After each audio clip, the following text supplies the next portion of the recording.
Yes, welcome to the Ronnie and Bo Show. I love this. This is so much fun. It is good. It is good. Welcome back, Bo. Welcome back. It's fun to do this. Hopefully we'll get this on a daily basis. Yes, that is the goal to everybody listening. So Ron Merrill is the lead pastor at Heights Church, and I'm just a huge fan, and he was nice enough to want to sit around and goof off with me. And vice versa. Oh, that's nice. Mr. Bo Woods, the famous radio personality, nationally known, and just one of my favorite people on the planet. If I'm so famous, what am I doing a podcast with you? Well, I wasn't going to say anything, but... Thank you. I said it. Oh, gosh. So, do you have a question for us or an idea for us today, Bo? No, I was just thinking brand loyalty. Okay, yeah, there's some people that live or die on certain things, right? And I don't know why. And I'm loyal to certain brands, and I don't know why I'm loyal to certain brands. Yeah, no, that kind of makes sense. I'm the same. It depends on what it is. Some things I don't care about at all. I'll take any brand, but then Sure. Others, not so much. When I was a kid, before I got my driver's license, I always wanted, don't know the inspiration, always had to have a Ford pickup truck. Oh, okay. So there's a classic rivalry, Ford and Chevy. Yeah. Yep. And so you're a Ford guy. Yes. Still. I was, and I had some mechanical problems in one of my Ford pickup trucks back in 2010, 2012. Yep. And I was still a Ford guy, and then I bought a Chevy truck on auction. Oh.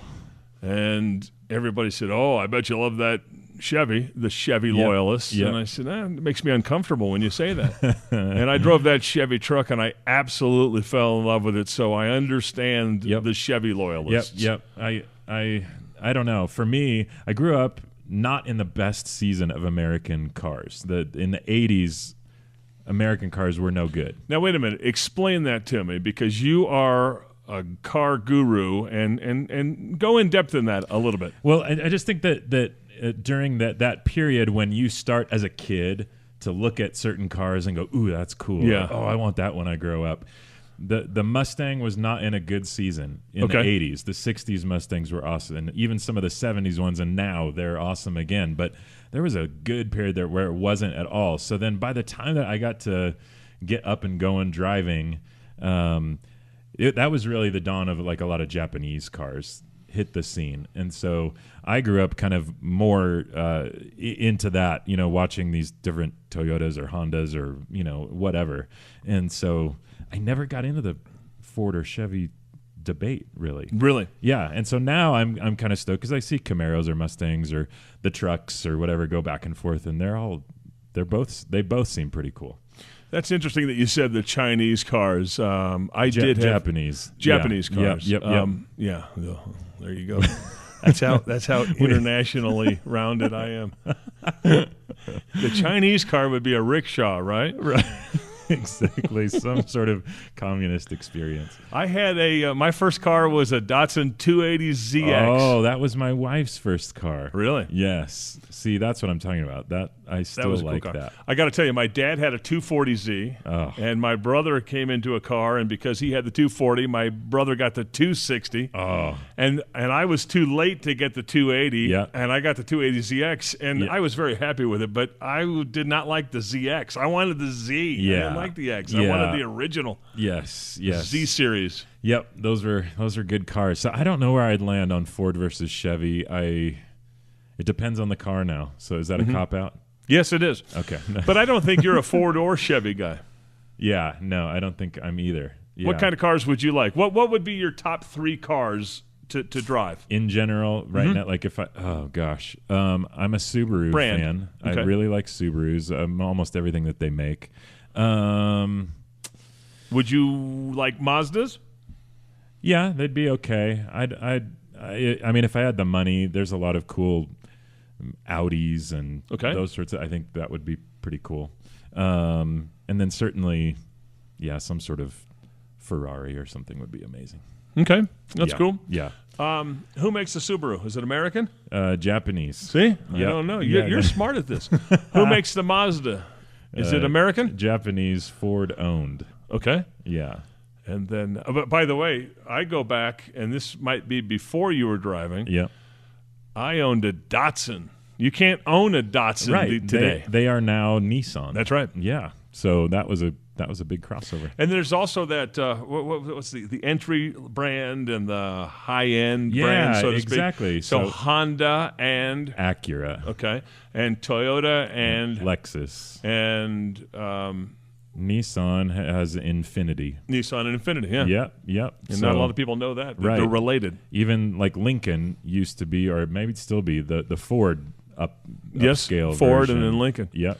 I was watching that thing on the History Channel, the History of Cars or whatever, and it went all the way back to we went back to Chevrolet, right? The French man named Chevrolet, the car he invented, and the Ford and the assembly line and everything. It was a really good series, and I didn't know anything about General Motors until I watched that series. Yeah. So there was a brand, a Ford brand, a man. There was a Chevrolet brand, and a man. And then General Motors was a guy who bought stock in all of these different types of companies to try to compete in the market. He picked all the good. Wow. Yeah.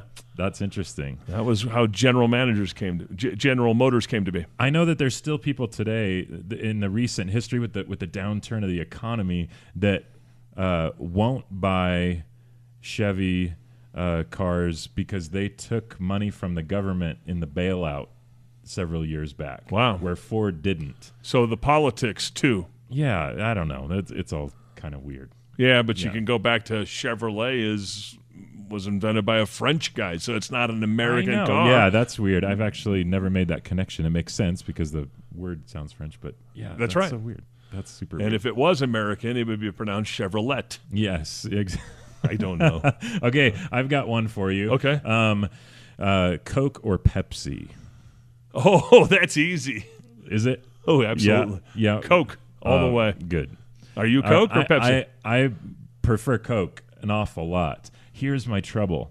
I like a lot of other Pepsi products. So you like and I don't know the Pepsi products, you like the Mountain Dew. Mountain Dew is my go. That is the nectar of the gods, Bo. That is just juice straight from the lips of Almighty God. You're still young enough to have that opinion. Yeah. as soon as you go to the doctor, he'll tell you to get off with all that stuff, and then you'll need something else. Oh man. Yeah. You've been a Coke guy I don't know why. life. Why is that? I don't know. It's the carbonation, it's the sugar, it's the whatever taste, right? Yes. I heard a rumor, and I don't think this is true, but do you remember New Coke? Yes. Okay. What the rumor is that they released New Coke in a time where Pepsi had gone from putting sugar in the drinks, which is very expensive, to corn syrup. Okay. And they knew they needed to make the switch, Coke did, from sugar to corn syrup, but they knew that people would not like the taste, that they'd complain about it. So the rumor is they introduced New Coke, which nobody liked, right? Do you remember that? Everybody hated it. Huge failure. And they went back to classic Coke. But the rumor is they lost market share. It was horrible. Yeah. The rumor is that they intentionally released New Coke tasting poorly so that they would pull it from the shelf, bring back classic I don't know Coke, if I believe that. But this time with the corn syrup instead of the sugar. To distract the consumer. As compared to New Coke, people would go, oh, thank goodness it's back. This is...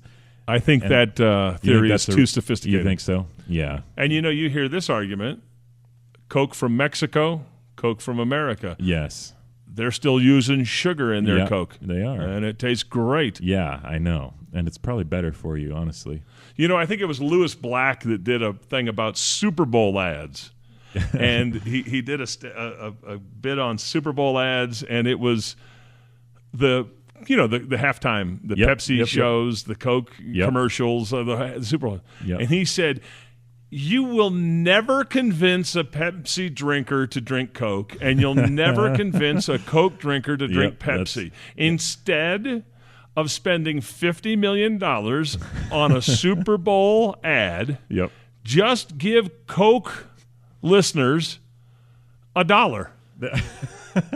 Give every one of your drinkers, every one of your consumers, just $2. That's a good idea. Instead of wasting the money on an ad. I like that. Yeah, it's pretty smart. That is good. Yeah.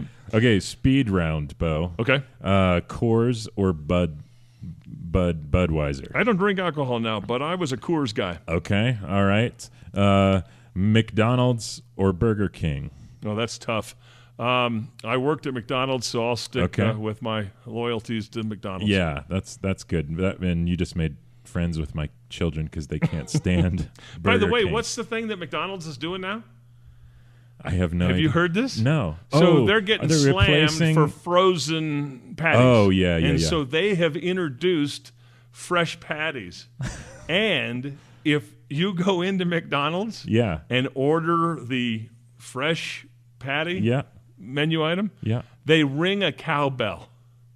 And they say that's the marketing. How do the doing. Cows feel about that? Well, I don't know, but I'll tell you how the employees feel.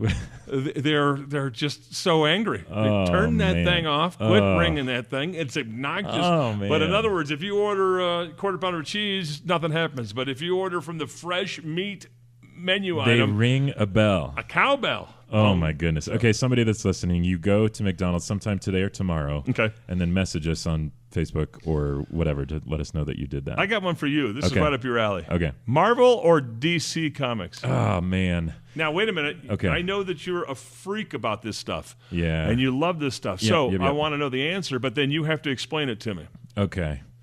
Okay, so honestly, I'm going to have to go with Marvel. But that's really just because the last decade of movies that they've been putting out are so phenomenal. Really? I grew up reading some of the comics and stuff, but my tension is Superman is my guy, and he's a DC guy. So my whole life, Superman, he's my favorite superhero, wow.